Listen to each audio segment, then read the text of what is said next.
Buenas tardes a todas y todos. Eh, un gusto de poder compartir con los cuatro, con los cuatro departamentos este conversatorio, con Adrián Con, que es uno de los directores de nuestro centro de salud. Bueno, cada uno tiene su mérito, y la doctora Goldi, que ha desempeñado en la función pública en la última etapa como ministra de Salud, pero que también tiene un posicionamiento profesional y científico muy importante en el plano de la pediatría y también de la epidemiología, digo, toda esta problemática que hoy nos toca transitar. Una cosa muy corta, nosotros como gremio venimos diciendo desde el principio cuidar nuestras vidas y defender nuestros derechos, cuidarnos para cuidar a otros. Queremos hacer eje mucho en el cuidado de la vida, en el cuidado de la salud, porque me parece que estamos atravesando momentos cruciales, ¿no? La crisis del COVID supone un shock sin precedentes en la historia, en los últimos momentos históricos de la sociedad, ¿no? Del planeta. Y creemos que el COVID ha sido el detonador, pero no la causa de la crisis. Y yo quiero trabajar un poquito este día con uno para que la puedan pensar, porque hay una crisis. En todo caso, lo que ha puesto en duda, en crisis esta pandemia, en muchos lugares del mundo, es la vulnerabilidad de los sistemas políticos en el plano de la salud pública fundamentalmente, de la educación pública, de la economía, de la sociedad. Me parece que es muy importante poder enmarcar esto para saber que estamos en un problema muy grave. Yo trabajo en pandemia. Yo creo que nos interesó mucho trabajar sobre esto porque hay un crecimiento exponencial de la pandemia. Y primero, a todos los que estamos acá, saber que como gremios nosotros decimos hoy, estamos muy firmes, que no hay posibilidades de volver a la presencialidad. Que nos saquemos esa idea hoy, no hay posibilidades de volver a la presencialidad, como irresponsablemente en un momento el Ministerio de Educación quiso instalar una discusión que estaba lejos, muy lejos, de haber podido seguir a, a los especialistas de salud que no estaban tirando esas pistas, que no estaban tirando esas líneas de intervención. Y también queremos plantear esto desde estos sindicatos, primero como ciudadanos, ¿no? En esto de desarrollar una política de cuidados, que lo van a explicar Adrián, lo va a explicar la doctora, ¿no? En nuestras familias, en el barrio, en todos los ámbitos donde debemos movernos. Y también para poder pensar e interpretar las políticas públicas, porque nuestras vidas, como dicen algunas consignas, valen más que sus ganancias, ¿no? Estamos en contra de cualquier intento de mercantilización y de criterio productivista que permita volver a determinados lugares laborales que pongan en riesgo la vida de miles y miles de personas, ¿no?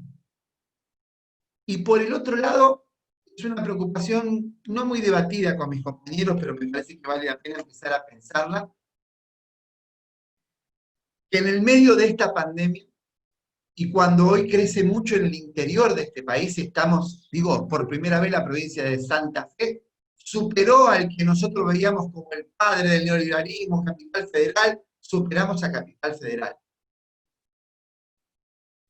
Estamos en riesgo en la ciudad de Rosario, por ejemplo, con un nivel de vulnerabilidad en nuestro sistema educativo muy, pero muy preocupante.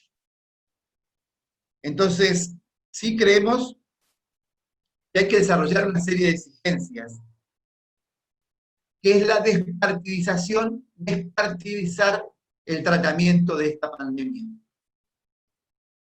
Yo creo que los medios han tenido un funcionamiento bastante nefasto. Y que las políticas estatales de los dirigentes oficiales también.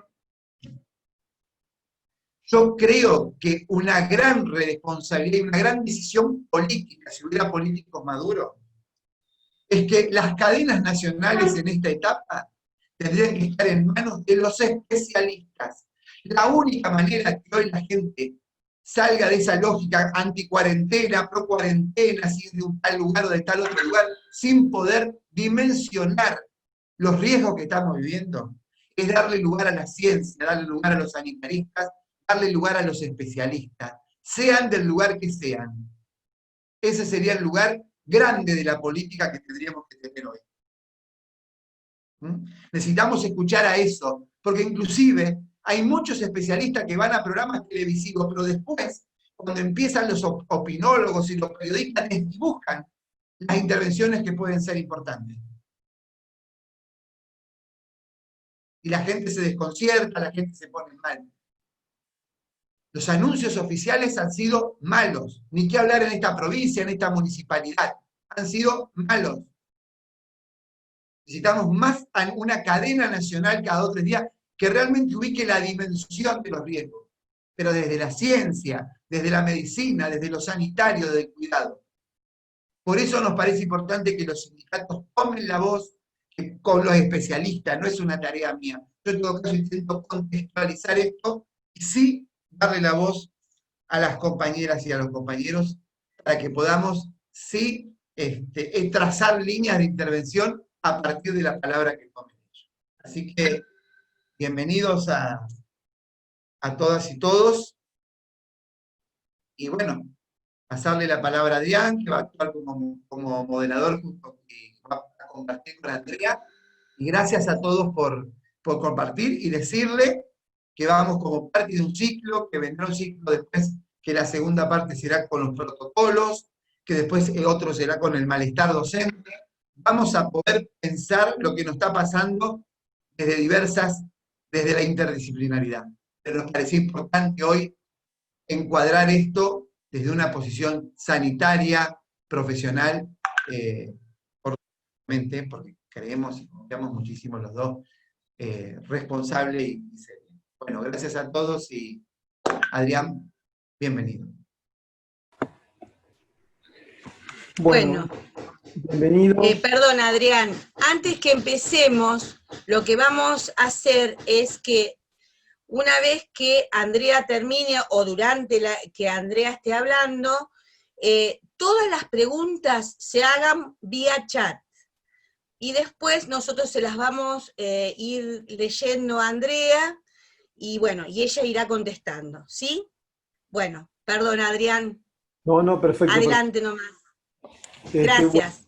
Buenas tardes a todos, todas. Bueno, mucho conozco y caras conocidas. Un poquito la introducción que yo pensaba hacer era relacionado sobre todo a lo que me compete a mí como médico laboral del gremio, en lo cual desde fines de febrero, principios de marzo, venimos trabajando con el tema del comienzo de la pandemia en Argentina, con las modificaciones y el decreto de necesidad de urgencia de la Presidencia de la Nación, en lo cual fuimos adaptando la situación no solamente del gremio a nivel Rosario, sino también del centro de salud, que cumple una función social muy importante, muy relevante y muy dentro de la ciudad. A partir de ahí fue un reacomodamiento, no tanto en lo sindical, sino también en lo asistencial, elaborando protocolos, tanto para el futuro de educación. En ese momento pensamos que iba a ser quizá más corto la vuelta a la escuela, sino también un protocolo para el trabajo dentro del gremio y del centro de salud de Alzafé Rosario. Conjuntamente con esto se suscitan las necesidades de cuestiones laborales que venían sucediendo tanto en la RT, en la DIPAR, como en salud laboral de la provincia, en los cuales se fueron supliendo con diferentes metodologías, es decir, tuvimos que ir a trabajar en la forma virtual, que es lo que le está pasando en este momento a los docentes, que después también es otro tema para hablar muy amplio y de discusión realmente por las condiciones a veces del trabajo virtual. Y bueno, en ese aspecto quería comentarle un poco porque seguramente dentro de las preguntas que ustedes emanen después nos quieran hacer preguntas van a ser relacionadas a esto y bueno, estoy dispuesto también a poder colaborar en la respuesta dentro de lo que yo pueda. Hoy nos compete un poco el tema, no tanto los protocolos, como decía Gustavo, porque hoy tenemos el problema real hoy en este momento de la pandemia. La pandemia en la cual en marzo, en abril, era como que viene en abril, en mayo, el pico en junio, y bueno, realmente hoy los números nos están alertando de la situación real, y también de una forma de decirlo, de la relajación, quizá después hay muchos factores, entre los anticuarentena, cuestión también de desgaste, equipos de salud desgastados, limitación en los equipos también sanitarios con respecto a la especificidad y a la competencia con respecto a las áreas críticas. Bien sabemos que por ahí las ampliaciones de las áreas críticas dependen no solamente de tener respiradores, que es lo que se fue con el transcurso de los meses tratando de adquirir, sino también de personas o recursos humanos competentes para poder manejar esos equipos. Es decir, hablamos de técnicos, hablamos de enfermeros, hablamos de médicos, y hablamos también del personal que a veces cuesta hablar, que son los trabajadores de servicios de salud, con respecto a la mucama, con respecto a los camilleros, muchas otras personas que en los sistemas de salud. Cuando hablamos de equipo de salud, siempre hablamos de todo el equipo de salud. Este tiempo fue un poco para acomodar el sistema sanitario con discusiones hacia el interior, nosotros de la parte sanitaria, pero bueno, no nos compete tampoco en este momento, quizá hablar puntualmente de eso. Sí es importante decir que veníamos acompañando al gremio con respecto a soluciones, a repensar con respecto a los protocolos, y era el día a día con situaciones. Hoy lo tenemos en nuestras manos, y la realidad es que hoy me llamaron 3, 4 docentes de la ciudad de Rosario, COVID positivo, es decir, cuestiones que aparentemente eran lejos, y ya hoy es la realidad que tenemos de los que llegan, sabemos que hay más docentes COVID positivo en Rosario. Esta realidad hace que nosotros reestructuremos, por ejemplo, la parte laboral, en la cual los teléfonos están abiertos para todo docente que necesita hablar, los míos, el del equipo de salud del centro de salud. Y bueno, un poco por eso es importante, y me pareció sumamente importante, que la doctora Andrea Uboldi, aparte amiga en lo personal, pero creo que es una de las personas idóneas para poder ayudarnos a pensar y a explicarnos realmente dónde estamos parados en este momento, cuál es la historia, porque ella estuvo en marzo acompañando a nivel del gremio cuando empezamos las primeras protocolos, a discutir el tema del coronavirus, así que me interesaría un poco dejarle el espacio a Andrea, porque creo que es lo más importante en este momento de poder escucharla y después sí escuchar las preguntas que ustedes quieran hacernos, formularnos para poder respondérselas. Si estás de acuerdo, Andrea, dejo todo en tus manos. Ahora te habilito, Andrea. Ahí. Hola. Bueno, muchas gracias. Mil disculpas por el tema de la tecnología. Un poco como decía Adrián, me parece primero agradecer la invitación y bueno, un saludo a todos y todas que están cada uno en sus lugares remotos y estamos conectados por este medio. Y nos parecía con Adrián que estamos atravesando, sobre todo para la zona sur de la provincia, un momento crítico de esta pandemia, y también desde marzo ahora muchos conceptos cambiaron y también hay mucha información que no es real, y me parece que sobre todo ustedes que están muy cercanos a otros compañeros y muy cercanos a las familias y muy cercanos a los niños, tener toda la información actualizada y poder tener un espacio de preguntas donde se saquen dudas, también colabora en este momento donde estamos muy complicados con la información, con la comunicación, con la angustia, con el hartazgo de tanto tiempo, estar como fortalecidos y acompañarlos. Así que el material va a quedar, es para ustedes y se puede utilizar, copiar y pegar, y la idea es que sirva para todos. Así que si ahí se ve, si alguno me dice si se ve. ¿Sí? Perfecto, Andrea. Bien. Perfecto.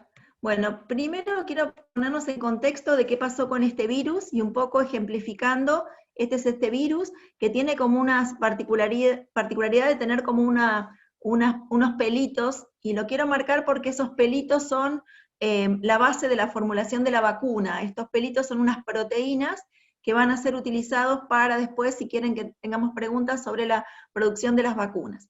Resulta que este virus nuevo apareció en una persona que era un viajero, y esto ustedes lo conocen muy bien, y que contagió a otro, y en esta humanidad ninguna de las personas tiene defensas para este virus nuevo, y entonces todos tenemos la posibilidad de infectarnos. Hay sin duda algo genético, algo de alimentación, algo de características particulares que seguramente tenemos de protectores. Se sabe ahora, por ejemplo, que el grupo sanguíneo 0 tiene mayor posibilidad de estar protegido al virus frente al grupo sanguíneo A, que tiene más riesgo de infectarse. Esto no significa que los que sean A se enloquezcan, porque es un elemento más para tener en cuenta, pero seguramente hay cosas genéticas que tenemos de información cada vez más potente, cada uno de nosotros tiene posibilidades de resistir, y algunos piensan que la gente en Oriente ya tenía anticuerpos para otros coronavirus que tuvieron antes, y por eso no les fue tan mal como les fue a Occidente. Otros dicen que la alimentación, la cultura, la historia, el haber pasado por terremotos, por situaciones muy críticas, también colaboró en contener esta pandemia. Y entonces hicimos la cuarentena para tratar de limitar acá este paso de un caso a caso a una situación de circulación comunitaria.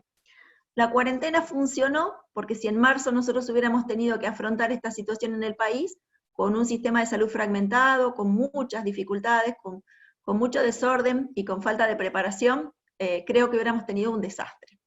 Pero el virus siguió progresando, no fuimos lo suficientemente efectivos porque esto amerita no solo la acción del Estado, sino que los mensajes de comunicación, cómo le explicamos a la gente, salir de la grieta y unirnos todos para pensar cómo salíamos juntos. Y entonces estamos ahora en esta situación en el sur de la provincia, en la mayoría de las localidades, sobre todo Rosario, Gran Rosario y Venado, y en Santa Fe también, con circulación comunitaria. Esto significa que el virus va de una persona a otra y que ustedes va a ser difícil que encuentren de quién se contagiaron cuando esto ocurre, y esto determina que mucha gente se enferma. Pero la buena noticia es que esto no va a durar siempre, y que seguramente en la medida que se va contagiando la gente, va a empezar a disminuir el virus cuando ya se encuentre con mucha gente protegida, y vamos a pasar a este escenario que se va a dar fundamentalmente en este momento y en nuestro país, porque se contagian muchos, porque la vacuna va a venir recién para el primer semestre del año que viene. Bueno, y esto lo quiero explicar porque se habla mucho en la televisión y por ahí la gente no lo comprende, y está vinculado con que la cantidad de gente que se va contagiando, si yo la dejo a la vida natural de la enfermedad, hace este pico, solamente este pico bien alto, que sería la enfermedad, que atraviesa o sobrepasa rápidamente la línea cortadita que es el sistema de salud. Entonces, lo que se hizo con los decretos que tuvimos de aislamiento preventivo, social y obligatorio es lo que algunos llaman martillo, tratar de pegarle esta curva para que no pase el nivel del sistema de salud, y luego, cuando se empiezan a liberar las actividades, esta curva tiene esta tendencia a ser lo que algunos llaman la danza, y algunos llaman también los camellos, o sea, son curvas de aumento de casos, bajadas y aumento de casos. Mientras estas curvas se logren mantener por debajo del límite del sistema de salud, no deberíamos tener que cerrar actividades, deberíamos poder, lo que muchos llaman, convivir con el virus para poder seguir avanzando en el día a día. Bueno, ¿cómo se transmite? Y esto es importante para tenerlo en cuenta. Este es un virus respiratorio, como ustedes lo ven con pelitos, y que se elimina por las secreciones respiratorias. En general los aerosoles solo se producen si yo instrumento la vía aérea, o sea que no es un virus que queda en el aire. Y esto es muy importante para tenerlo en cuenta porque nadie se va a contagiar porque estuvo en un lugar donde estuvo otro previamente, porque el virus no se queda en el aire suspendido. Pero sí larga unas especies de gotitas que son finitas, que se transmiten de persona a persona cuando hay corta distancia, y unas gotas un poco más gruesas que caen, y estas caen sobre los elementos que nosotros habitualmente tocamos como celular, virome, computadora, mesadas. O sea que la transmisión es vía persona a persona respiratoria y también por contacto con elementos contaminados. Pero es más fuerte la de persona a persona. Y para ver un poquito lo que en marzo decíamos que no, y ahora decimos que sí, y ya hay estudios, el tema del uso de la protección de la cara con máscaras faciales. Fíjense que encontramos también, que en marzo decíamos que no, que los asintomáticos o las personas que tienen pocos síntomas también contagian, y que si tengo puesta una cubierta en la cara, tengo un riesgo más bajo que si no la tengo puesta, y si a su vez, en cambio de tenerla solo el que está asintomático, la tiene el otro, el riesgo es más bajo. Y esta gráfica, que es muy interesante, muestra las posibilidades de contagio. Son, por supuesto, mayores cuando ambos estamos a poca distancia y sin protección. Si el enfermo está a poca distancia sin protección y el otro está protegido, y en algunos casos también me parece interesante marcar que para determinadas actividades, y seguramente se discutirán los protocolos, las máscaras faciales que protegen los ojos y la cara completa también parecen ser interesantes, y que en la medida que estamos protegidos el uno y el otro, fíjense cómo baja la posibilidad de contagio. Y acá me quiero detener. Nuestra cara es la puerta de entrada del virus. Podrá ser por las manos contaminadas, podrá ser por el pupitre, podrá ser por las instituciones escolares, pero es la cara por donde entra el virus, es decir, por la boca, por la nariz y por la conjuntiva. Por eso ustedes seguramente están viendo los equipos de protección personal del personal de salud, que son estas máscaras. Y estas máscaras de acetato y la protección con el barbijo hacen que se bloquee la posibilidad de contagio. Los guantes, los camisolines, los cubre zapatos o las cofias son absolutamente relativos. Y me quiero detener en qué está pasando o cómo circula este virus para entender la lógica. Supongamos que esta persona se contagió de COVID. Desde el momento que se pone en contacto con otra persona, inmediatamente en ese momento no va a contagiar, porque necesita este virus, que es muy inteligente, un ser humano para multiplicarse en él. Entonces necesito tener por lo menos 3 días de tiempo de incubación entre que me traje de regalo de otra persona el virus, para que el virus tenga una concentración importante en la vía respiratoria. Y un máximo de 14 días para que, desde que me puse en contacto con una persona positiva hasta que desarrollé los síntomas, el virus se concentre en las secreciones. Y entonces al toser, estornudar, cantar y gritar, porque al cantar, el gritar o hablar fuerte impacta más la velocidad de las partículas, yo me pongo en contacto con una persona que está sana, y esta persona puede adquirir la infección, y yo voy a ser contagioso desde 48 horas antes de presentar los síntomas, ¿sí? 2 días antes, y durante el momento que estoy sintomático. Pero nos encontramos con una realidad, que hay mucha gente que adquiere la infección, pero que no desarrolla síntomas, o desarrolla algunos síntomas y no se da cuenta, y algunos otros se van a enfermar. Esta persona, que son los presintomáticos, antes de que tengan síntomas y luego se dan cuenta que los tienen, o asintomáticos, son las personas que pueden diseminar la infección y no darse cuenta. Si en estas personas que son presintomáticos o asintomáticos les hacemos el estudio de PCR, algunos pueden dar negativo y otros pueden dar positivos. Lo que seguro sabemos es el que está positivo, es el momento para hacer el estudio, porque ahí sí me voy a dar cuenta que tiene el virus. ¿Qué quiero detenerme acá? Porque es donde ustedes también tienen que ayudarnos a difundir. La mayoría de la gente, fíjense, va a tener muy pocos síntomas. Un poquito van a ser sintomáticos y es muy chiquititito el grupo de gente que tiene síntomas. Y los síntomas están puestos acá en un ser humano para que los puedan tener en cuenta, que son la congestión o el agüita en la nariz, la pérdida del gusto y del olfato, el dolor de cabeza, dolor de garganta, falta de aire, vómitos, diarrea, dolores generales. Pero quiero detenerme en esto. Salvo la fiebre, salvo la tos y salvo la pérdida del gusto y el olfato, todo el resto de los síntomas son subjetivos. Cuando ustedes le preguntan a alguien si le dolió la cabeza, alguien puede decir dolor insoportable, alguien puede decir una pequeña molestia, alguien puede decir que le molestaba pero que está todo el día conectado, alguien puede decir que trabajó mucho. Cuando le preguntamos por dolor de garganta, alguien dice, siento que al tragar me molesta, siento como que me raspa, siento como que me pinchan, siento como espadas, o alguien dice una pequeña molestia. Entonces, hay mucha gente que en realidad no es asintomática, pero que el impacto del dolor de cabeza, dolor de garganta, dolor de cuerpo, no es tan fuerte como para pensar que está enfermo. Naturaliza estos elementos de síntomas y no se da cuenta que está enfermo. Y esta gente es altamente probable que le tenemos que ayudar a que autoperciba si realmente se está sintiendo igual que ayer o hay algo raro que siente hoy. Porque esta gente que está sintiendo estos síntomas que no les parecen importantes es la que probablemente siga contagiando si no utiliza una máscara cuando hace las actividades o cuando sale. También lo que está demostrado, y esto es nuevo, que nosotros decíamos que la máscara no servía, Pero ahora hay evidencia de que la protección de máscara casera retiene parte de las partículas del virus y que los cuadros que se están presentando son de este tipo, muy inespecíficos, porque estas máscaras que estamos usando, o en los países sobre todo donde se utiliza mucha máscara, están haciendo que la carga viral, que sería la cantidad de virus que tengo en las secreciones, sea más baja al estar retenido por la máscara, de modo que el que se contagia recibe menos cantidad de virus. Entonces estamos teniendo muchos cuadros más leves y vamos a tener menos cuadros graves. Y eso es una muy buena noticia, porque en la medida que comprendemos que el cubreboca, nariz y mentón ayuda, y el por qué ayuda, podemos concientizar en que es importante utilizarlo para no lograr evitar que se enferme la gente, pero sí lograr que si se enferma tenga poco virus en su cuerpo y por lo tanto los cuadros tiendan a ser más leves.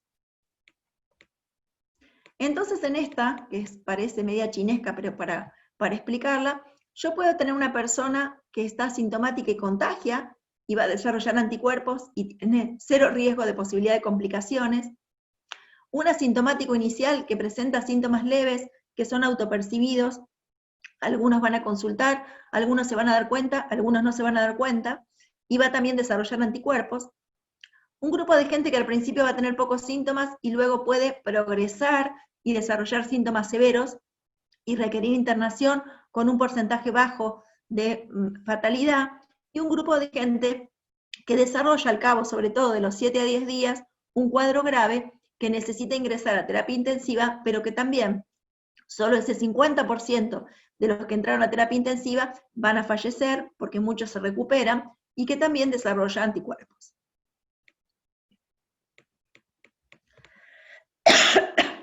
Sí es muy importante saber que esta enfermedad tiene gente especial que no le va tan bien como el resto de la gente, y esto es, como decía Gustavo, una evidencia de cómo tenemos o qué factores tenemos en nuestra sociedad, que ya los teníamos de antes.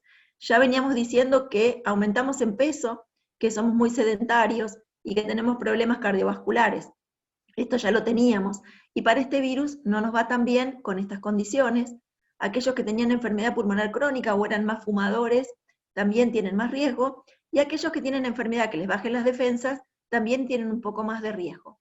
La buena noticia es que las embarazadas no les va mal con este virus, que los pacientes con SIDA controlados, HIV, no les va mal con este virus, y estas son buenas noticias para determinados grupos, pero nuestro grueso de la población, y digo, y esto lo estamos viendo en el personal de salud, y seguramente pasa en el personal de educación, muchos compañeros que tienen mucho factor riesgo, porque cuando vemos que nuestros compañeros se pescan el COVID y les preguntamos si tenían algo, muchos dicen, yo soy diabético, yo soy hipertenso. Bueno, por supuesto nuestra calidad de vida en esta sociedad, que deberemos luego de esta pandemia revisar cómo mejorar.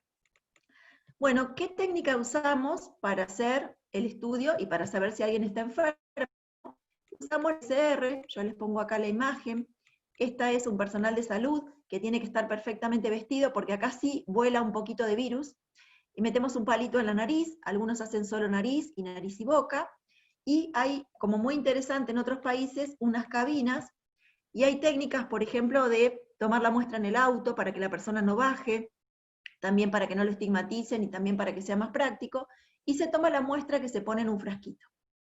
¿Qué dice esta muestra? Esta muestra dice que hay pedacitos de virus en el moco, tenemos que sacar bastante moco, a veces molesta un poquito porque es como un cepilladito al fondo de la nariz y al fondo de la garganta, pero si nosotros lo tomamos al principio y no hubo suficiente tiempo de incubación, la prueba les puede venir negativo y no está diciendo que no están enfermos, solo está diciendo que no puedo detectar el virus, y si la persona llevaba 10 días de evolución del cuadro y le hago este estudio, va a ser negativo porque ya el virus no está más en las secreciones. Esto es muy importante porque cada profesional que los atiende a ustedes, cuando determina la toma de muestra, es importante que sepan que a veces uno puede ser negativo y no podemos descartar que no tuvieron la enfermedad. De hecho, si uno tiene mucha sintomatología, se puede indicar repetir la muestra. Pero también hay otras técnicas, y primero vamos a interpretar los resultados. El resultado viene escrito como resultado detectable, que es igual a decir que soy positivo. En el caso de la ciudad de Rosario ahora va a estar disponible que uno lo pueda bajar de internet, cuando lo hizo en el CEMAR, con el DNI y un número de codificación que les dan cuando se toma la muestra.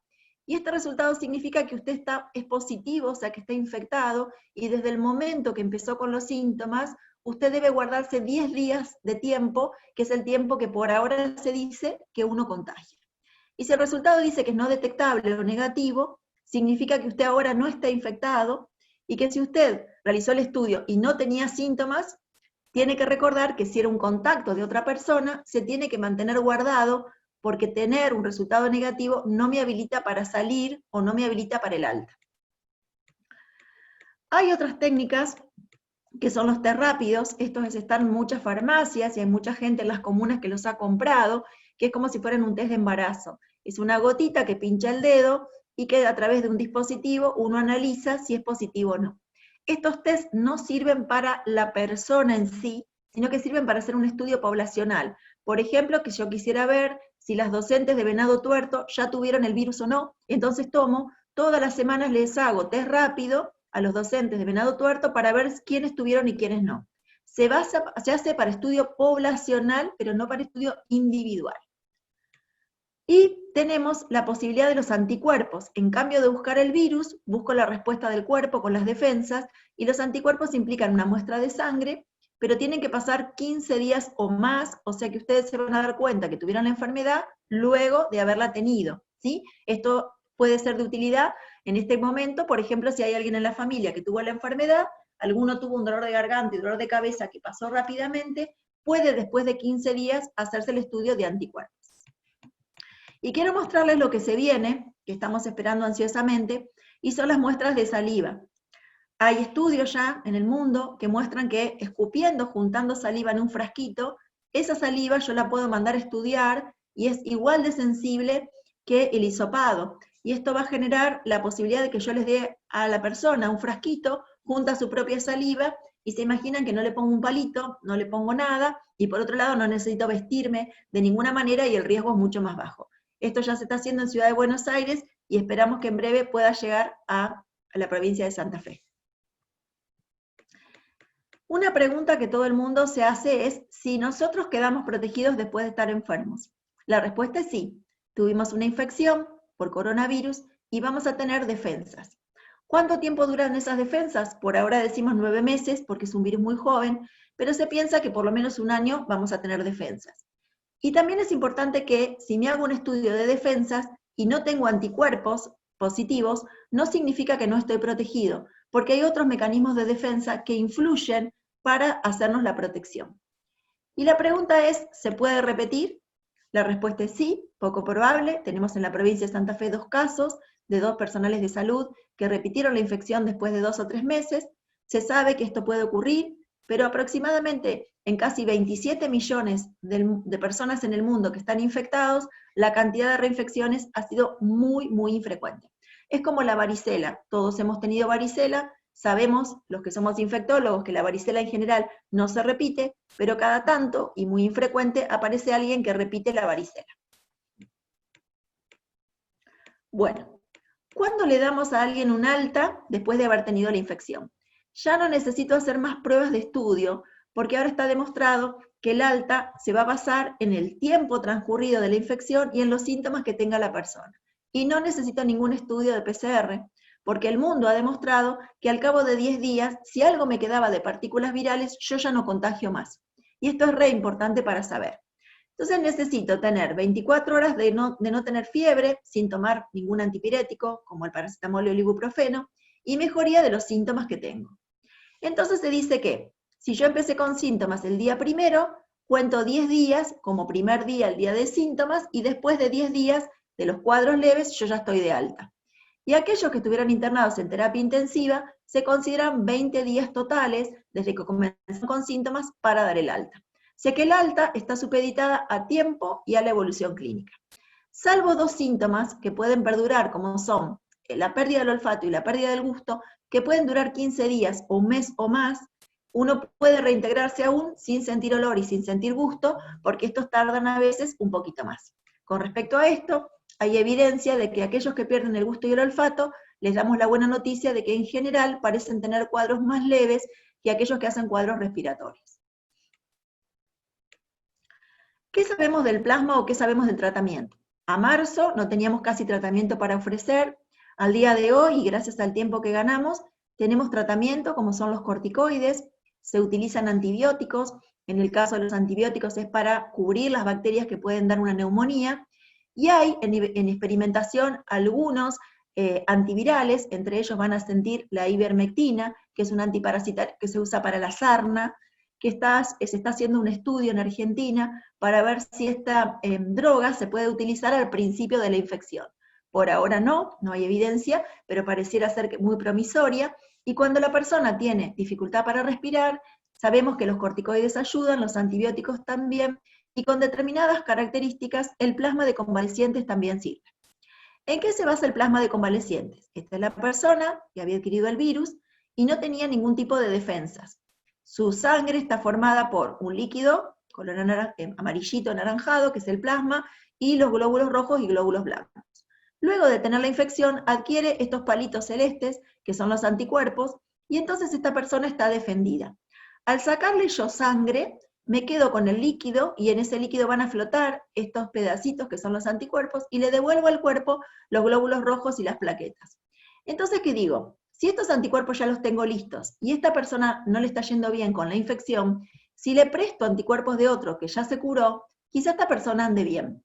Entonces, la transfusión de plasma está vinculada con personas que están entrando en una fase de enfermedad que progresa, para tratar de prestarle anticuerpos del otro, para que la persona se pueda defender.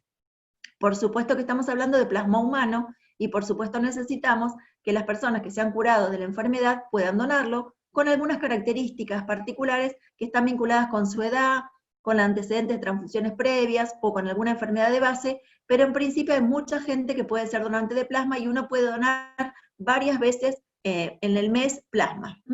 Y esto está en este momento sin evidencia científica demostrada, pero con mucho trabajo de estudios y de pacientes que están andando bien con el plasma. El plasma no se vende, el plasma no se compra, y el plasma no es para una persona. Digo porque también por redes sociales estamos viendo que alguna gente muy desesperada trata de conseguir sus propios donantes de plasma. El plasma va a un pool, a una reserva de plasma de la provincia, para ser utilizados por todos los que lo necesiten, tengan obra social, no la tengan, sean del norte, sean del sur, en la característica de tener una posibilidad terapéutica en pacientes que se están complicando. Bueno, y ahora vamos a algunos elementos interesantes que ustedes tienen que conocer, que están vinculados con cómo definimos el caso confirmado. Definimos un caso confirmado, aquel que tenía síntomas y que le hicimos el estudio del hisopado y le dio positivo. Esta persona se va a guardar, como dijimos antes, durante 10 días. Pero rápidamente tenemos que encontrar los que estuvieron con él o con ella los 48 horas previas, porque aprendimos que ya se contagiaba antes, y durante el momento que tuvo síntomas. Y estos son los contactos estrechos. En esta gente suponemos que estuvo en contacto con la persona positiva, que compartieron el virus, y que tengo que guardar los 14 días, porque es el tiempo máximo de incubación del virus.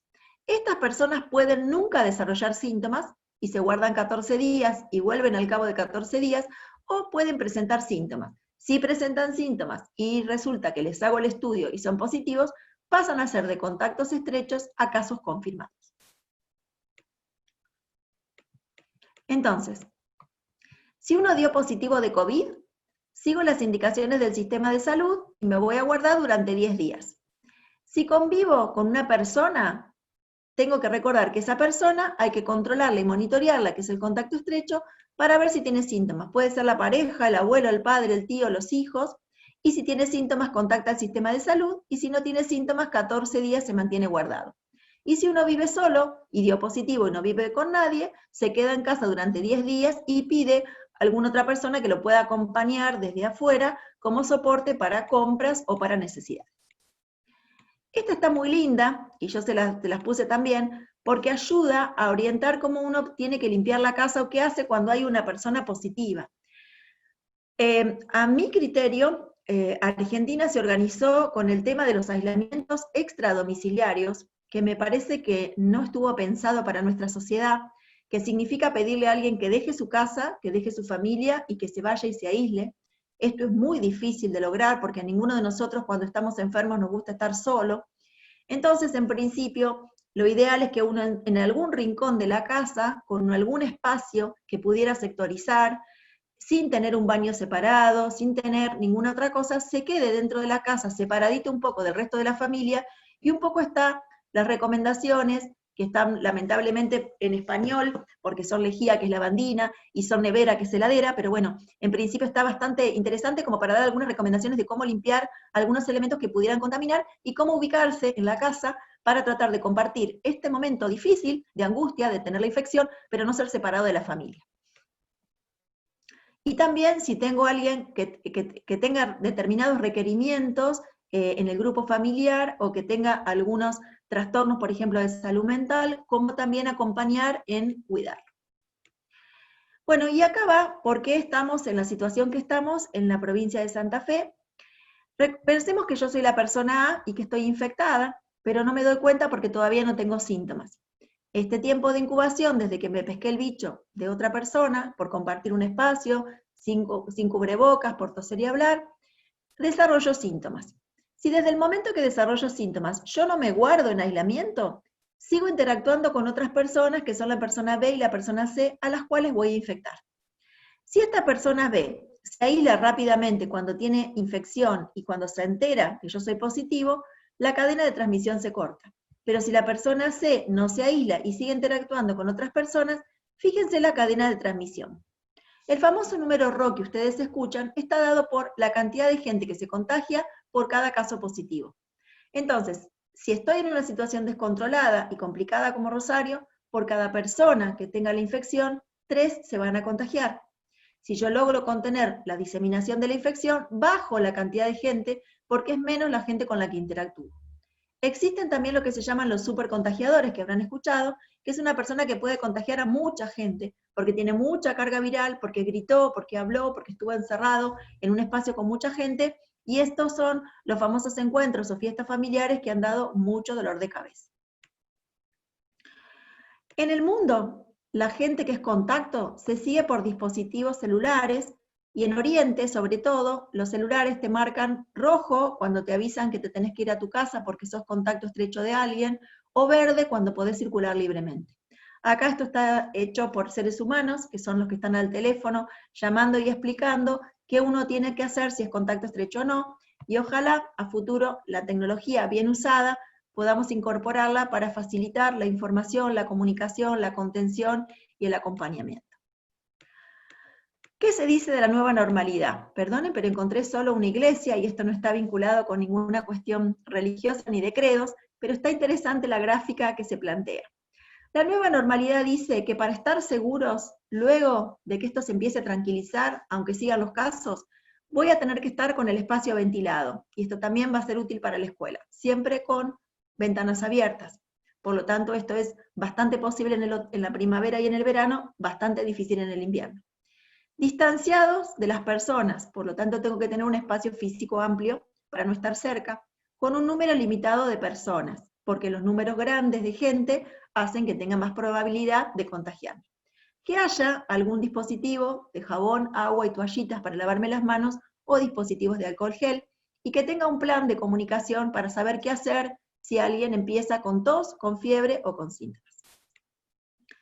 Y es interesante que esta nueva normalidad impresiona, y dicen los expertos, que vamos a transcurrir este año, el año que viene y a lo mejor el 2022, con el uso de mascarillas faciales. Es decir, vamos a tener que convivir con esta mascarilla facial, porque parece ser, y está demostrado, que limita la liberación del virus en las secreciones.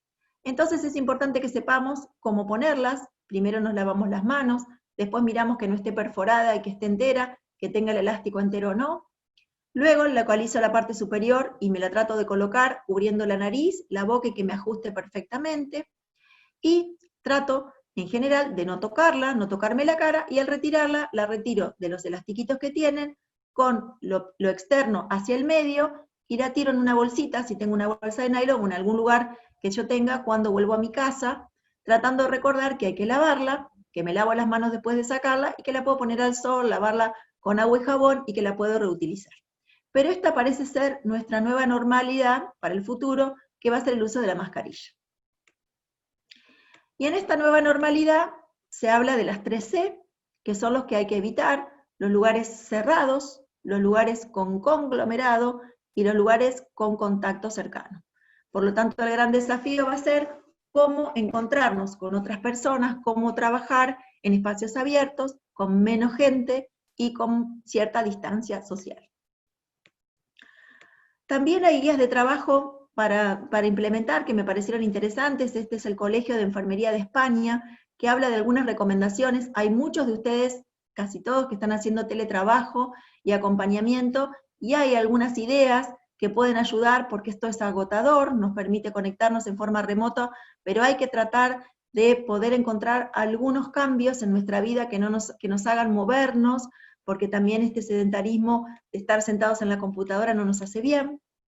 Y hay algunos tips que recomienda la Organización Panamericana de la Salud, que está vinculado con cómo comunicamos esto que nos está pasando, cómo le explicamos a los niños de qué se trata esto, cómo le explicamos que ahora cariño no es estar en UPA y estar con un beso y estar cercanos, cómo le explicamos a estos niños que los adultos mayores probablemente los vuelvan a ver. Hay mucha angustia de los niños pequeños de sus abuelos, pensando que no los van a volver a ver y que algo les va a pasar. Hay mucha angustia del adulto mayor que se siente solo, que algunos no tienen redes sociales y que esto no estábamos preparados para esta nueva normalidad y este distanciamiento, sabiendo que el adulto mayor realmente tiene riesgo de internación y de muerte. Y cómo trabajamos con todo este tema del estrés, la angustia, la tristeza, para este ser social que somos y que en este momento estamos distanciados y que necesitamos encontrarnos para poderlo trabajar. Sí, es importante que uno trate de dormir, porque el sueño recupera el sistema inmunológico, el descanso repone las energías. Esto es utópico, comer saludable. Ninguno de nosotros comemos saludable, y ninguno de muchos de las personas que asistimos y acompañamos quizá puedan comer bien. Y esto es el gran desafío, porque no es solo la pandemia, la enfermedad lo que nos condiciona, sino que todo el deterioro de la pobreza y del hambre y de la mala alimentación a la que ya teníamos sometidos a nuestros niños, adolescentes y adultos mayores, y que también va a estar impactada. Tratar de que la gente se mueva en espacios reducidos, cuando no tiene un espacio de esparcimiento, y tratar de comunicarse a aquellos que tienen la posibilidad con celulares o con mensajes o con alguna vía tecnológica. Solo hacer mención a nuestro desafío. El desafío de la escuela, yo lo veo muy lejos. Yo no creo que este año podamos reincorporarnos a las actividades del aula. Lo veo muy difícil y lo veo como muy focalizado. Piensen que estamos en momentos distintos en cada lugar de la provincia y en cada lugar del país. La situación que atraviesa Rosario ahora es distinta a la de Reconquista, pero cuando Rosario baje quizá los casos aparezcan en Reconquista. Y hay que trabajar sobre cómo evitamos que la gente se infecte, qué hacemos si tenemos un infectado en la escuela y cómo hacemos cuando se confirma esta infección. Las recomendaciones siguen siendo lindas desde lo escrito, como tratar de evitar que las personas enfermas vayan a concurrir a la escuela. Hay un decálogo de la Escuela de Sevilla que dice que no hay que mandar a los niños enfermos, que hay que avisar si los niños están enfermos, que los niños deben llevar sus propios elementos y útiles escolares, sus propios elementos para tomar agua y refrigerios, cosas que las veo todavía muy difíciles en nuestro país. Y por supuesto, trabajar con todas las normas de higiene que ameritan toda una reorganización y reestructuración de nuestros espacios en la escuela. Las acciones están marcadas por diagnosticar cuando hay un caso en un alumno, un estudiante o algún personal de la escuela, y poder conectarse con la autoridad sanitaria. Sigue siendo lo mismo en el caso de la escuela, como hemos trabajado con meningitis o con infecciones respiratorias. No es la escuela en sí el problema, sino que son los seres humanos que están adentro, que necesitan espacios abiertos, ventilados, con distancia y poco número. Así que esto va a ser un gran desafío para los protocolos, y hasta acá termino yo, para que podamos tener un espacio para preguntas. Muchas gracias. Bueno, Andrea, realmente excelente, muy clara. Bueno, un poco, ¿no?, nos has ayudado en todo este lío que tenemos realmente entre los medios de comunicación que te invaden y te dicen, y constantemente, bueno, te confunden, ¿no? Bueno, yo tengo algunas preguntas, Andrea. Dale. Buenísimo. Dale. Te las voy leyendo de a una, ¿te parece? Sí, perfecto. Bueno, una de las preguntas es, ¿la irritación de la zona vaginal es otro síntoma? La verdad que no está descrito, pero podría ser. En principio, primero me preguntaría si uno no tiene lo que se llama una vulvovaginitis, que es una inflamación que está ocasionada muchas veces por el excesivo aseo, por lavarnos mucho la cachucha, como le queramos llamar, la vagina, o la zona genital de la vulva, por exceso de limpieza o por falta de limpieza, o por haber utilizado a lo mejor protectores que te puedan irritar. Entonces, en principio, uno vería cambiar la ropa de algodón, cambiar los protectores gástricos, fijarnos cómo nos saciamos y ver si mejora o no. Solo como síntoma de irritación vaginal no es un síntoma descrito aún, pero sí están descritos los síntomas de piel, y esto me quiero detener. Las urticarias, lesiones vesiculares o ampollitas, o también salpullidos, están descritos como síntomas de COVID. Bueno, en relación a, preguntan sobre el suero de caballo. Sí, ustedes saben que nosotros hay experiencia en Argentina con los sueros hiperinmunes. Cuando nosotros tenemos una picadura de alacrán o picadura de serpiente, nosotros utilizamos unos sueros específicos que se producen en caballos. Es decir, se le inyectan dosis crecientes de veneno al caballo y se le obtiene de sangre del caballo una purificación en un frasquito de anticuerpos de caballo. En este momento, con el Instituto Leluar y el Instituto Malbrán, se está trabajando con suero hiperinmune para tener anticuerpos en un frasquito que cuando uno estuviera enfermo, como yo expliqué, el plasma de convalecientes es otra estrategia para darle prestado esos anticuerpos. Que hay que saber que estos anticuerpos tenemos que hacer estudios para saber en qué dosis, cuánto se aplica, si es por kilo de peso, como está estandarizado, por ejemplo, en alacrán y en serpiente. Así que ahora saben, cuando en el verano usamos suero de alacrán, lo usamos de suero purificado hiperinmune de caballo.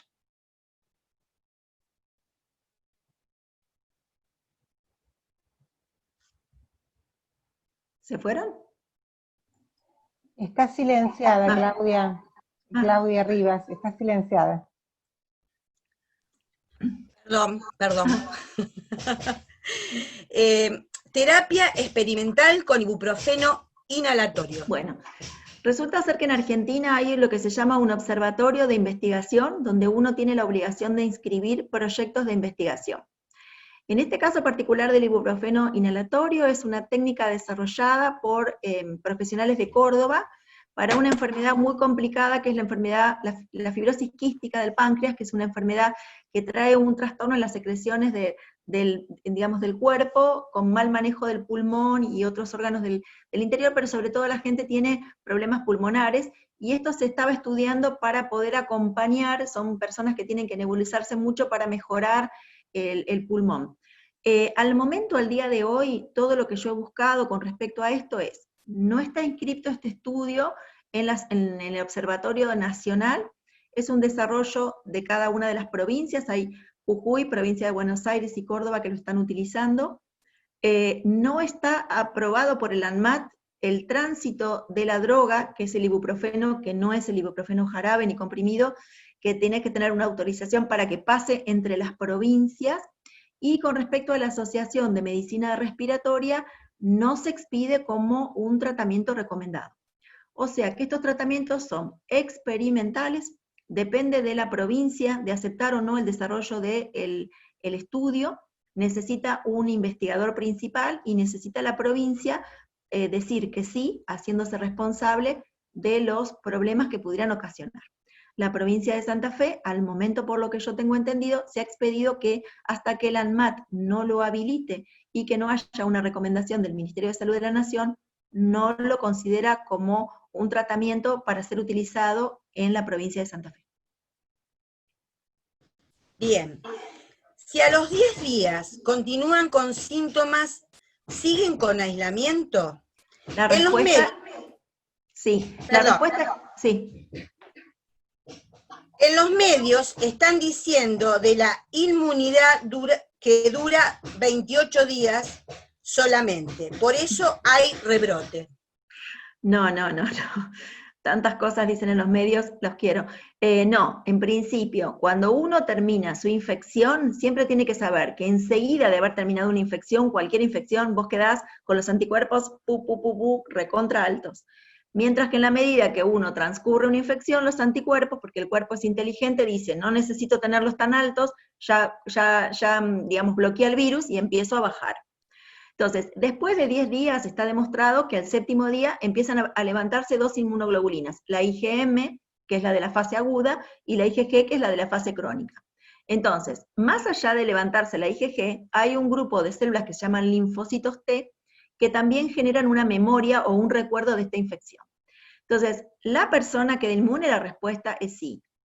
Ahora, puede ser que si me sacan sangre y me buscan anticuerpos, no los encuentren detectables, pero como cada uno de nosotros forma distinto nivel de anticuerpo, el método de testear los anticuerpos detecta un nivel de anticuerpos. Se sabe que la gente que tiene formas muy leves tiene anticuerpos bajos. Entonces a lo mejor yo le saco sangre y no detecto anticuerpos, lo cual no es lo mismo que decir que no está protegido. La técnica no detecta anticuerpos, pero la persona está protegida.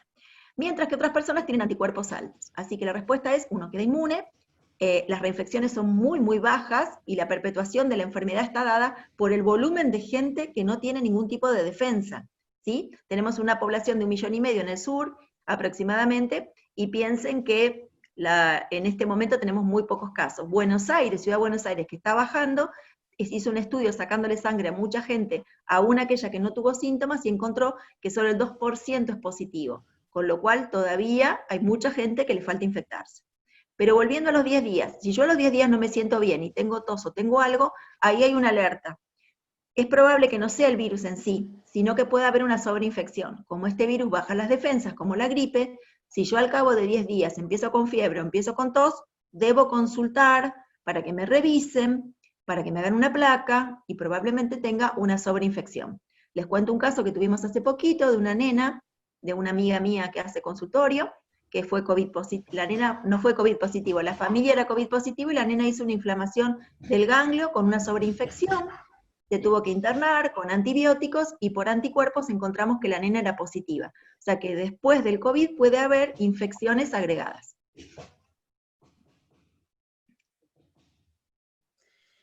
Bien, otra más. ¿Qué se sabe de la vacuna oral producida por el CONICET? La verdad que no sé nada de la vacuna oral. Mandé a preguntar a Nación porque hay un reporte de que es una vacuna desarrollada y que el investigador necesita financiamiento que el Estado Nacional no le da. Pero la verdad que no hay ninguna publicación con respecto a esto, así que mandé a pedir información a Nación si alguien tiene algún dato con respecto a esta vacuna oral. Sería maravilloso si realmente fuera de utilidad y si fue descubierta o investigada aquí en Argentina sería genial, pero no tengo información. Bueno, otra más. ¿Qué debe hacer un paciente que ha sido dado de alta en una familia donde sus familiares siguen infectados? Bueno, súper interesante esta pregunta. Supongamos que yo vivo con 4 personas más y soy yo la positiva. Desde el momento que empecé con síntomas, yo tengo que cuidarme 10 días. Cuando yo terminé mis 10 días, les pregunto a ustedes, si les estoy diciendo que quedé protegida, ¿podría salir o no podría salir? La respuesta es sí. Yo ya puedo salir porque yo no me voy a poder contagiar de mis compañeros, de mis convivientes, porque yo ya soy la protegida. O sea que con 10 días míos ya estoy bien. Ahora, las otras 3 personas que quedan son contactos estrechos, son convivientes estrechos de una persona positiva. Y deberían quedarse, desde el día que empecé yo con síntomas, 14 días totales. Si las personas no tienen síntomas, luego de 14 días salen los 3 juntos. Ahora, si el segundo empieza a mis 3 días de enfermedad con síntomas, cuento desde que empezó 10 días porque él pasa a ser un caso. Si el otro a los 7 días de que yo estaba enferma comenzó, empieza a ser un caso y cuenta 10 días. Entonces, se van corriendo las altas si los contactos de un caso presentan síntomas, pero el caso, taxativamente, después de 10 días, puede salir aunque el resto de la familia esté en cuarentena. Bien. Bueno, si hay alguna estadística en este momento sobre docentes que tengan COVID. No sé, Adrián, yo no las tengo, no las tengo registradas como estudio, pero sería interesante, y esta es una propuesta para ustedes, que pudiéramos hacer esta evaluación. Es posible acceder a la información y podríamos pedirle al Ministerio de Salud que nos dé una estadística de los docentes afectados y si esos docentes afectados tenían alguna comorbilidad o no. Lo podemos pedir. Bien, otra consulta. ¿Alguien con contacto estrecho, sin fiebre, pero otros síntomas, debería hisoparse? Mirá, si la persona es un contacto estrecho de un caso confirmado y estamos en lugares como Rosario o Venado Tuerto, donde hay gran circulación, si la persona no tiene más de 60 años, no está embarazada, no es personal de salud o no tiene factores de riesgo, se lo asume como un probable caso confirmado por ser un conviviente, no hace falta hisoparlo y contamos desde los síntomas 10 días totales para el alta. A esa persona le podemos recomendar que cuando pase todo esto, le hagamos anticuerpos. ¿Qué frecuencia de lesiones dermatológicas aparecen en los niños? Mira, la frecuencia no es posible determinarla en Argentina todavía porque la afectación de niños es muy baja. No porque los niños no se infecten, sino porque no nos damos cuenta que están infectados. Los niños en general tienen muy pocos síntomas, un día de fiebre o un dolor de garganta, muchos han tenido diarrea o cuadros diarreicos, alguna conjuntivitis, así que no es tan fácil darte cuenta que un niño tiene fiebre y muchos de los niños que han sido positivos a las 48 horas mejoraron los síntomas.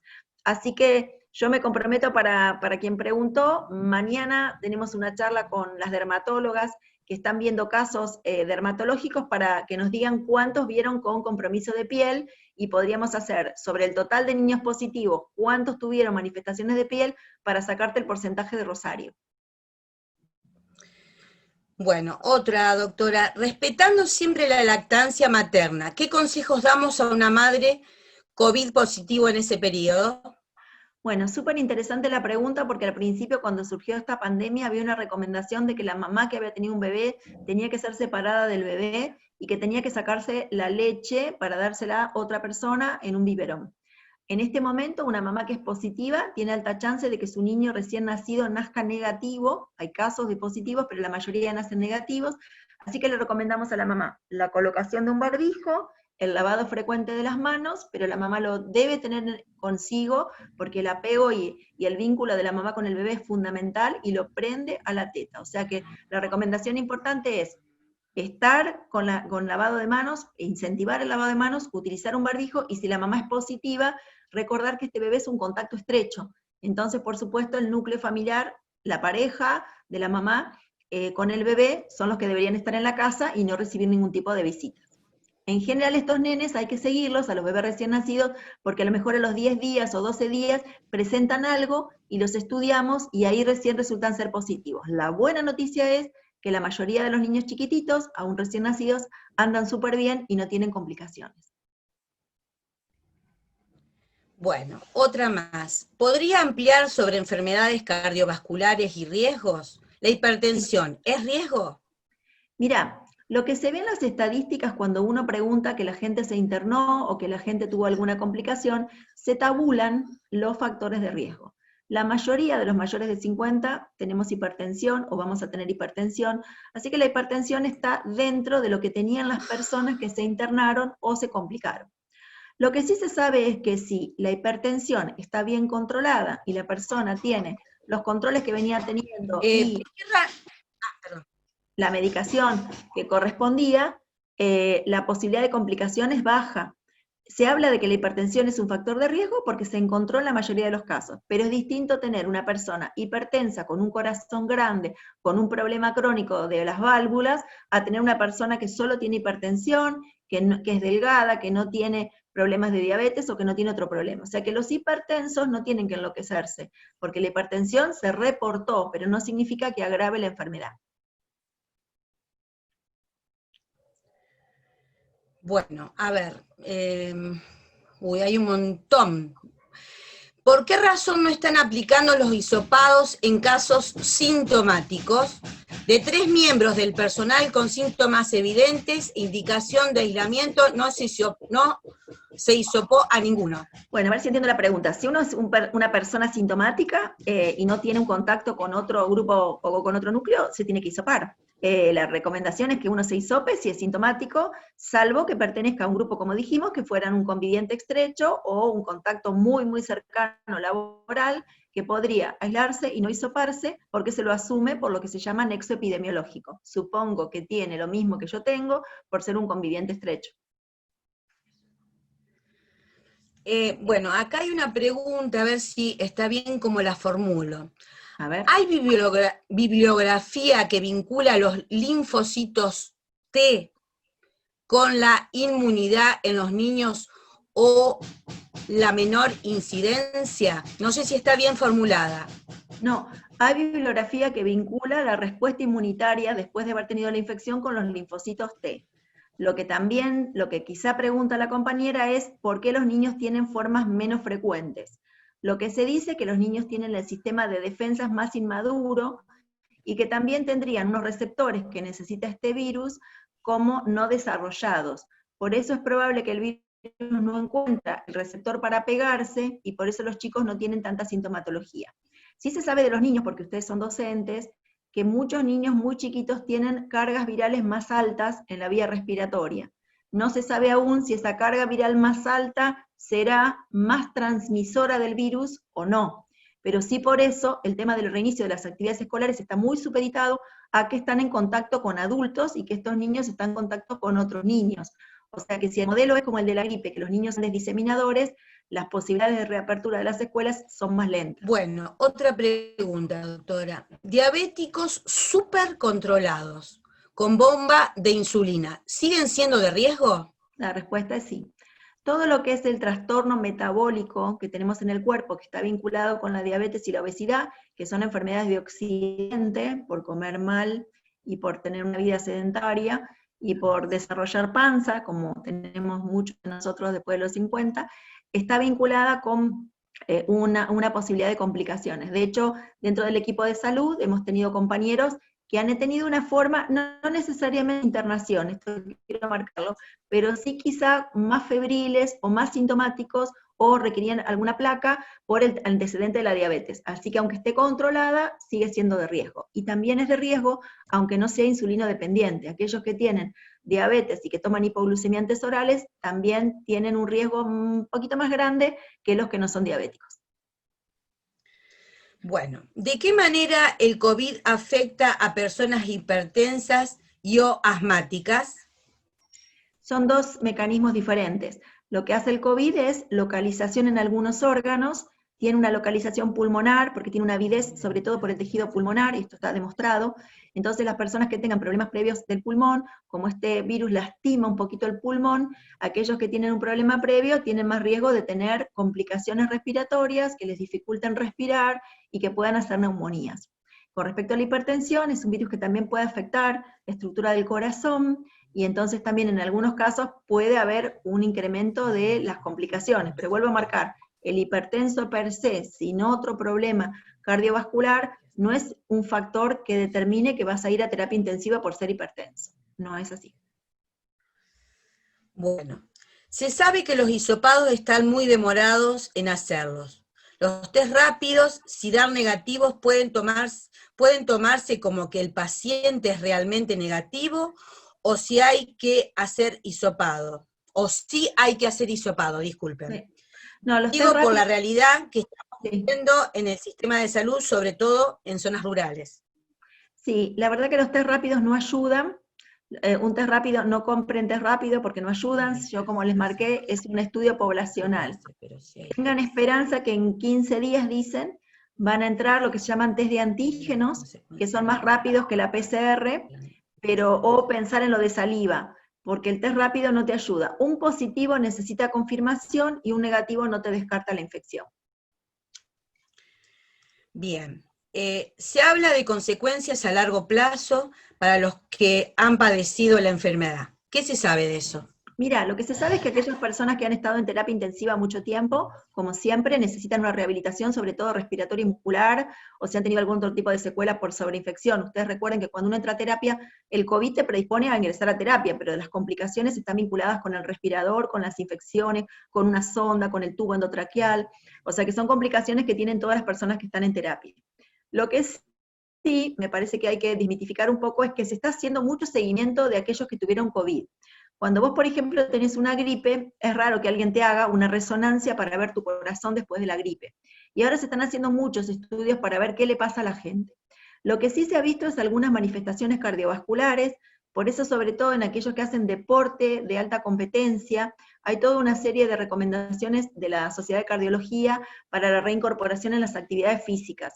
Y se pide que uno se reincorpore a las actividades físicas lentamente y con controles. Esto es por ahora lo que se sabe. Lo que sí hay es una debilidad muscular en aquellos que han estado mucho tiempo hospitalizados, que necesita kinesiólogo y fortalecimiento, y aquellos que han tenido compromiso neurológico, si han tenido una especie de ACV o parecido al ACV, que es un accidente isquémico transitorio, pueden tener alguna secuela como cuando han tenido una ACV en general.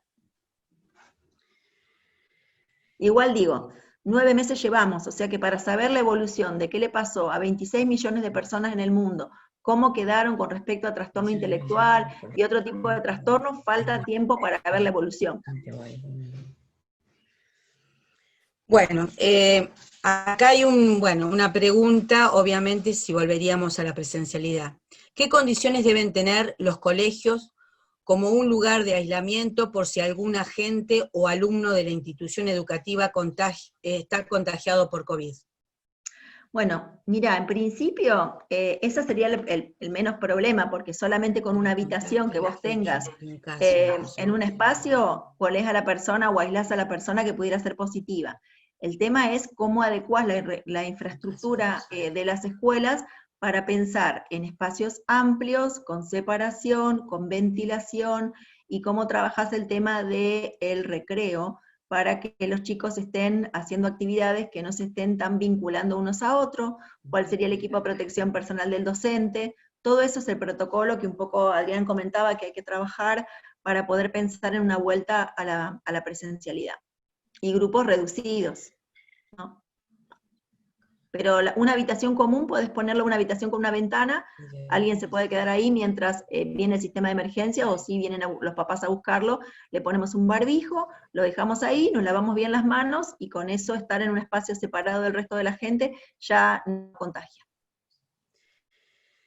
Bueno, otra pregunta. A los contactos estrechos de un caso de personal de salud, ¿y deberían hacerles hisopados? No. ¿Cuándo se solicitaría? No, si es un personal de salud y fue positivo, los contactos estrechos, lo más importante es ponerlos en cuarentena 14 días, que es el periodo de incubación. Si presentan síntomas, si no presentan síntomas, no hace falta hisoparlos. Se los deja como contactos estrechos, asintomáticos, completan los 14 días y no se hisopan. Hay que recordar que el hisopado es una foto. Si alguien no tiene síntomas y se hace un hisopado hoy, puede venir negativo, pero no te cambia el aislamiento de 14 días, porque yo digo que hoy no sos positivo, pero podés ser positivo dentro de 3 días, dentro de 4 días, entonces no está recomendado el hisopado de rutina en los asintomáticos.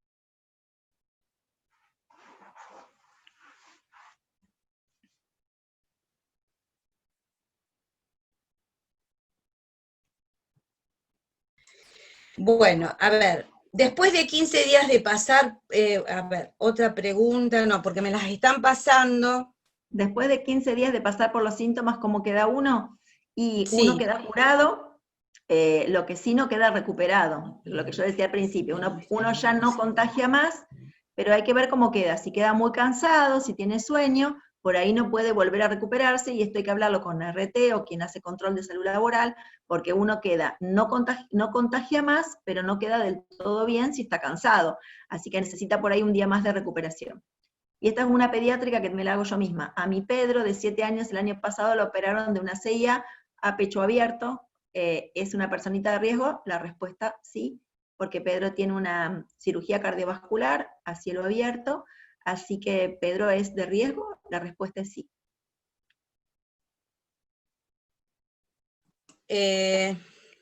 por ahora, a ver si aparecen algunas otras preguntas, pero creo que hasta aquí, a ver, disculpen, pero vamos ahí porque van sumándose preguntas. Dale, sí. ¿Cómo sería la sanitización de los baños de las escuelas? Bueno, me parece importante que ustedes recuerden que se limpia con detergente y se desinfecta con lavandina. Ultravioleta, ozonoterapia, cámaras de ozonoterapia no hacen falta, solo hace falta detergente y lavandina. No mezclar el detergente con la lavandina, lavar siempre con trapo mojado, no barrer, es todo un cambio que hay que ir incorporando, y la superficie, los picaportes, los pupitres, las ventanas, las puertas, se desinfectan con lavandina recién diluida. La lavandina tiene que estar protegida de la luz solar, se diluye en el momento para la jornada de limpieza, y con eso súper alcanza. El virus, por más que puede sobrevivir un tiempo, se inactiva rápidamente con lavandina y con alcohol al 70%. Bueno, más allá de las preguntas, doctora, Sí. hubo muchos saludos hacia usted. Ah, bueno, gracias. Pero Gracias. bueno, no lo fuimos leyendo, pero bueno, gran reconocimiento y bueno, creo que hasta acá llegamos con las preguntas. Se han respondido creo que la mayoría. Comportamiento del virus en aire abierto. El virus no permanece en el espacio abierto salvo que uno haga aerosolización. Por eso, no nebulizamos en este periodo, sí hacemos puff, pero no nebulizamos. Los hisopados aerosolizan, por eso la gente está vestida así, y cuando intubamos a un paciente que le metemos un tubito, también aerosolizamos. Pero si no, el virus no queda en el ambiente, así que es mentira que uno se pescó el virus porque estaba en el aire. No, el virus está en las secreciones de un otro, y cuanto más cerca estoy del otro, más riesgo tengo. Si no tengo máscara, tengo más riesgo también.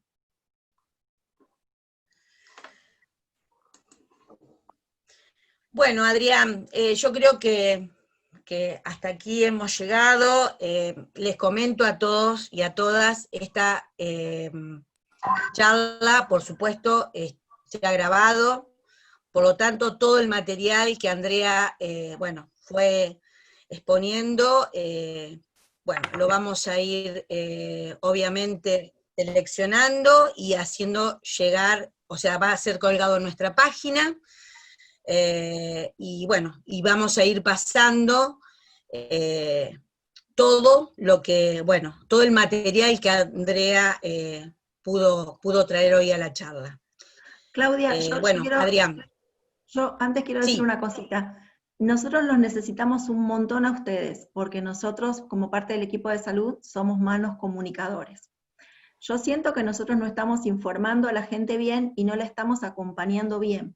Así que toda esta información que queda, incluso información que a ustedes les parezca, que se pueda grabar, que se puedan hacer materiales, ayuda un montón, porque nosotros a veces somos demasiado técnicos y no logramos llegar. Ustedes tienen muchísima experiencia de trabajar con las familias, con los niños, con los padres, con los no docentes, todos, y me parece que está muy bueno que nos ayuden en este momento tan difícil. Estamos en un momento muy complicado con respecto a la cantidad de casos, con la cantidad de camas ocupadas, y todo lo que pueda ayudar a la gente a explicarle que en este momento es preferible quedarse adentro, que no se exponga a riesgo, que necesitamos enlentecer esta curva, ayuda un montón, y sin duda ustedes tienen herramientas muy potentes para poder tener una mejor llegada que el equipo de salud.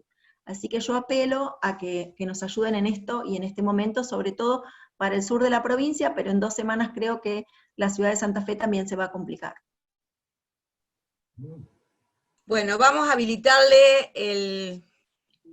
ahí estoy habilitado, mirá. Ahí que anoté para responder un poquito que se escaparon. Una, creo que asistente escolar o docente, dice con respecto a la entrega de bolsones en la escuela, cómo cuidarse. A ver, hay un cuidado general, que decimos siempre que hay un cuidado general. El cuidado general es tapabocas en persona, distanciamiento y la higiene de manos. Son 3 pilares fundamentales en el cuidado. Después, los protocolos específicos que uno hace, como tiene salud, como tendrá en las escuelas, en ese caso, la máscara facial podría ser una condición importante para el uso. Más en las poblaciones vulnerables, en los barrios vulnerables, en los cuales quizá algunos no disponen de tapaboca o salen sin tapaboca, en ese caso la doble protección al trabajador corresponde, es decir, tapaboca y facial. Con respecto también que decía... Todo eso, perdóname, Adrián, yo coincido con vos. La máscara de acetato me parece que vino para quedarse y que también a veces es más práctica para respirar que el cubrebocas, ¿no? Porque uno está como más separado con la cara y puede ver.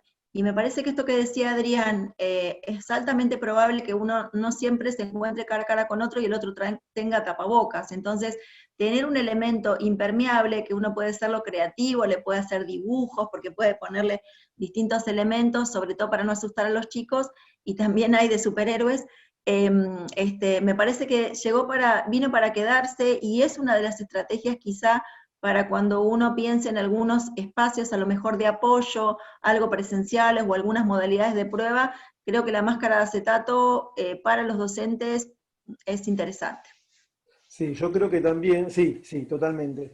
Creo que la máscara facial, que dentro de los protocolos que vamos a seguramente hablar y discutir en otro encuentro, si uno usó una máscara facial, realmente cuando habla más el barbijo, realmente cuesta mucho. Digo, pensándolo en un docente a futuro dando clase con una máscara facial.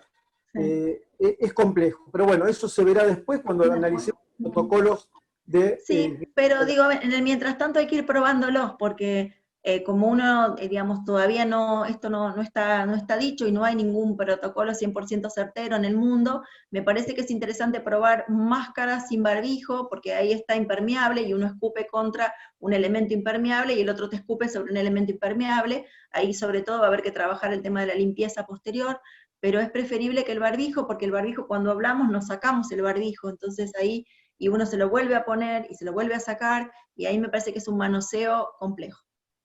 Exactamente. Bueno, otra pregunta, ¿por qué no se revisa al paciente con enfermedad? Preguntó un oyente. Bueno, y yo lo que creo, y quiero responderle, que justamente la alta contagiosidad que tiene el coronavirus, la idea es, dentro de los protocolos de salud, es tratar cuando son leves, pero sí al llamado telefónico, al contacto estrecho, ir hablando, ir aconsejando la conducta terapéutica. Todo paciente con un cuadro leve, ir a una guardia o un consultorio, lo que implica es que contagie al equipo de salud también. Entonces, la idea es preservar lo máximo que se pueda, y hoy las condiciones con los llamados telefónicos implica eso. Digo, en España fue un poco cuando explota España, justamente que no se conocía. Nosotros estamos con el día después, estamos aprendiendo cosas de errores de otros países y tenemos que aprovechar esos errores.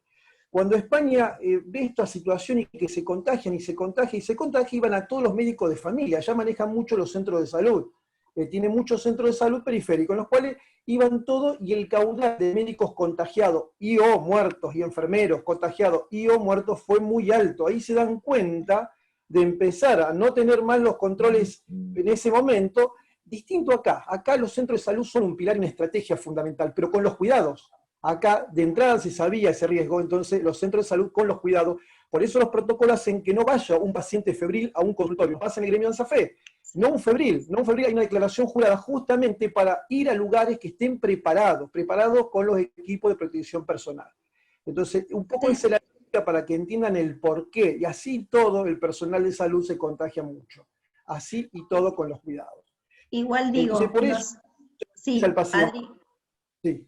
Sí, igual digo que hay una serie de pautas que le recomendamos a los pacientes, por ejemplo, el control de la temperatura, del estado general, si tiene diarreas, y hay una cartilla que también le podemos mandar de qué aspectos controlar para que también ustedes puedan difundir entre los compañeros, y si alguien tiene fiebre que persiste después del 6º, 7º día, si alguien tiene sensación de agitación, si alguien tuvo vómitos y diarrea importantes o está muy decaído, nosotros instamos para que vaya a una guardia y ahí se lo valore, porque ahí estamos pensando en una complicación por una neumonía y hay que saturarle el dedito para ver cuánto oxígeno le llega al pulmón y definir si es para un tratamiento ambulatorio, una observación o una internación. No es que ningún paciente se revisa, sino que hay pacientes que han vuelto a la casa pero que han pasado por una revisación porque necesitan ser evaluados, porque clínicamente tienen problemas, o por ejemplo, como decía Adrián, se hace un triage. Si alguien tiene 80 años o 70 años con 39,9,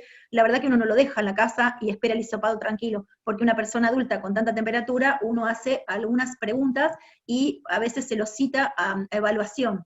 hay en Rosario, digamos, la posibilidad de ser evaluados en los hospitales públicos, pero también en los privados, unidades COVID para evaluar pacientes. Con todo lo que dice Adrián, con toda la preparación para recibirlos, y les pedimos a los pacientes que tienen síntomas que vayan con un barbijo, pueden ir en su auto individual, o si toman un transporte, le adviertan al taxista, por ejemplo, que van a una guardia. Los taxistas en general tienen el plástico puesto, pero hay que advertirles para que después hagan la limpieza, y uno entra por lo que sería el área COVID para ser atendido. Claro. Hay otra pregunta relacionada que dice, ¿cómo convivir un adulto mayor cuando convive con una familia? Sí, totalmente es importante esa pregunta.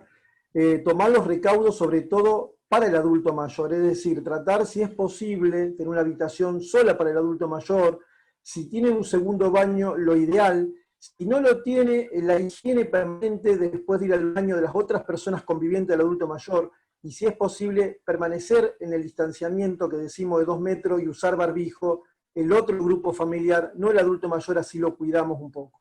Esas son las recomendaciones para el adulto mayor, y yo lo vivo con mi madre que está conmigo, así que también lo digo de lo que vengo haciendo y el cuidado que uno tiene, y cuando llega a casa a las tardes es todo un protocolo que uno tiene para la higiene también. Sí, ahí solo, Adrián, déjame decir que el baño en sí es el picaporte y las mesadas del baño, porque el pis no contagia, y la caca, por más que el virus se elimina por materia fecal, no ha sido demostrado como contagiante. O sea que este miedo al inodoro no es, en realidad es el miedo al toqueteo, que yo toque, que digamos que estornude o que tosa, y que con mis manos contaminadas contamine las distintas superficies, así que puedo no tener un baño individual. Y a veces es al revés, uno, como decía Adriana, me pasó con una familia que 4 personas eran positivas, y el último hijo era negativo, entonces se había aislado primero el papá en el garage, y le digo, bueno, al final tiene que quedar al chico que era negativo, porque el único que tenía que quedar aislado era el negativo, y los otros 3 podían estar juntos. Claro. Otra pregunta que hicieron, ¿cómo saber los 14 días si tuvo o no el coronavirus? Bueno, el dosaje de anticuerpos, pero esperar un tiempo prudencial. Sí, son más de 15 días, de 15 a 20 días, y no es rápido, es anticuerpos de extracción de sangre, de vena. Y recalcar y aprovechar a recalcar el tema de donación de plasma. Es fundamental, el boca a boca, el difundirlo con los conocidos, familiares, amigos, es importante la donación. Hace falta, hay teléfono, hay difusiones, hay flyer que yo he pasado, que los subimos a las páginas como para conectarse, contactarse y poder donar plasma. También donación de sangre hace falta, que hicimos hace poco. También hace falta sangre, porque a pesar de todo esto seguimos obviamente con patologías que requieren transfusión o cirugías que requieren, así que ambas cosas es importante que colaboren para poder seguir difundiendo. Adri, discúlpame, hay un mensaje acá con respecto a los centros de atención primaria. Nosotros estamos totalmente de acuerdo que la atención no tiene que ser hospitalocéntrica y centralizada.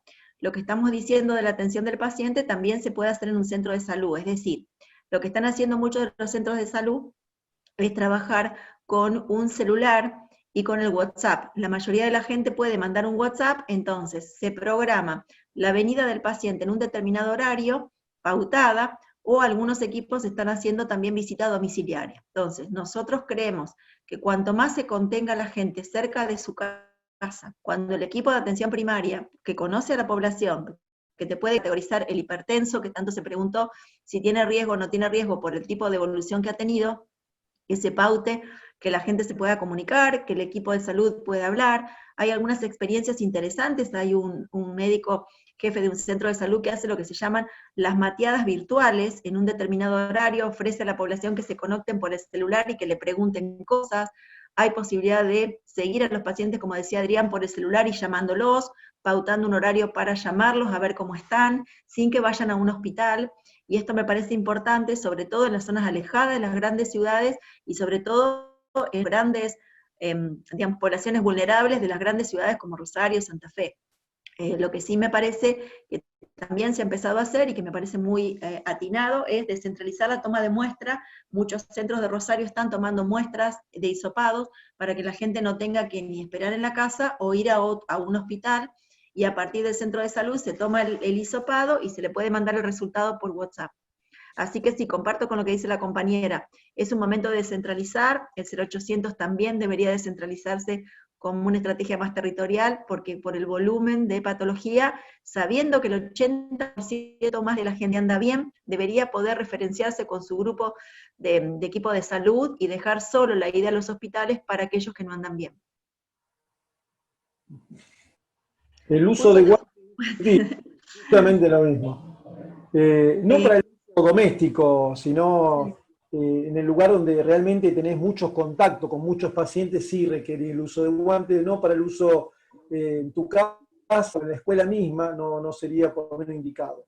Pero... Es verdad, lo que decía Adrián, el guante lo que uno tiene siempre que tener en cuenta es que no suple el no lavarse las manos, entonces los guantes pueden ser de utilidad, tienen a veces una falsa seguridad, pero la recomendación es lavarse las manos con agua y jabón, con el jabón que quieran, pero también con alcohol en gel. Y utilizar, siempre decimos, los jabones lo menos perfumados posibles para no lastimarse tanto las manos, que se nos resecan mucho con tanta lavada. Y alguien pregunta que tuvo hepatitis hace 30 años y puede ser donante. Si uno tuvo hepatitis A, que es lo más frecuente que hayas podido tener hace 30 años atrás, podés tranquilamente ser donante. Bueno, volvemos a repetir para aquellos compañeros y compañeras, la charla ha sido grabada, por lo tanto, vamos a hacer circular todo el material. Bueno, acá somos 4 departamentos, Andrea.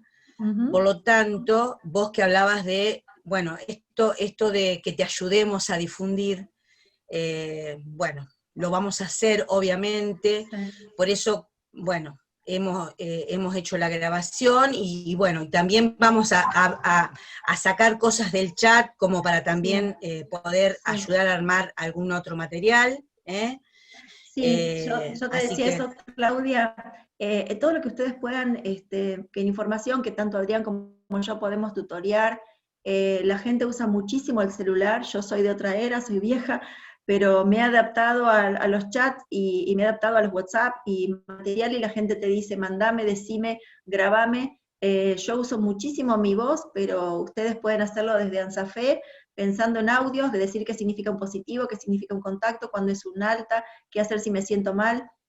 Son todas recomendaciones que podemos tutoriarlas con Adrián y que las pueden difundir y tenerlas como herramientas en la web de ustedes, para que la gente pueda tener otra fuente de información confiable que está asesorada por el área médica, pero que ayuda mucho a aquel que está desesperado y que busca una respuesta, y que a lo mejor no encuentra una respuesta o que está preocupado. No reemplaza, por supuesto, a la atención médica, pero sí acompaña en la espera de un resultado, en una decisión o en una información que recibió que por ahí no la puede manejar. Sí, por eso nos hemos comprometido desde ANSAFE con los otros departamentos en hacer este ciclo de charlas, donde hoy comenzamos y vamos a continuar con todo lo que es protocolo, y después también tocar el tema de la subjetividad, que es un tema tan, ¿no? En este momento que también lo tenemos que tener en cuenta. Claudia, bueno, una cosa más que me quedó, que por ahí es un concepto que circula y que la gente no lo comprende. Nosotros monitoreamos todos los años los virus que circulan y sabemos perfectamente cuándo aparece la gripe, porque estudiamos el moco de la gente y vamos haciendo estudios. Entonces uno sabe cuándo hay gripe y uno dice, si usted está engripado, tiene gripe, si usted está resfriado, tiene resfrío.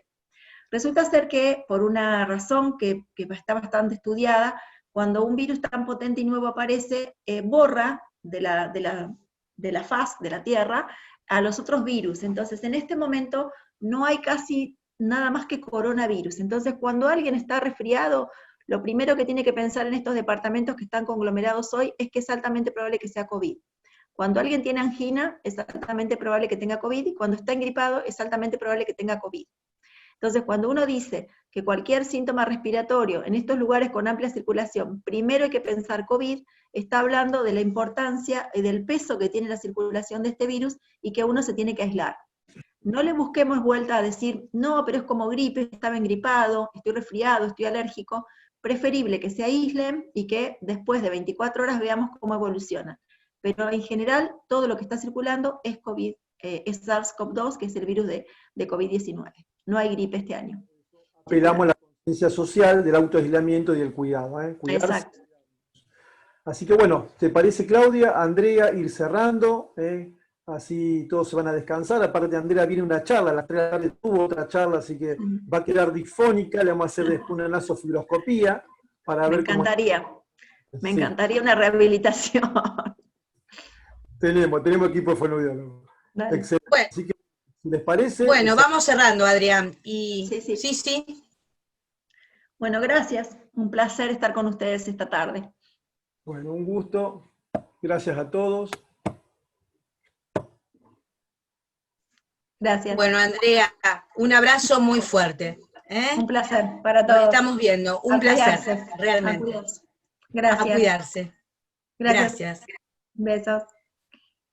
Gracias a todas y a todos que, bueno, los que estuvieron participando y escuchando, y nos estamos viendo prontito.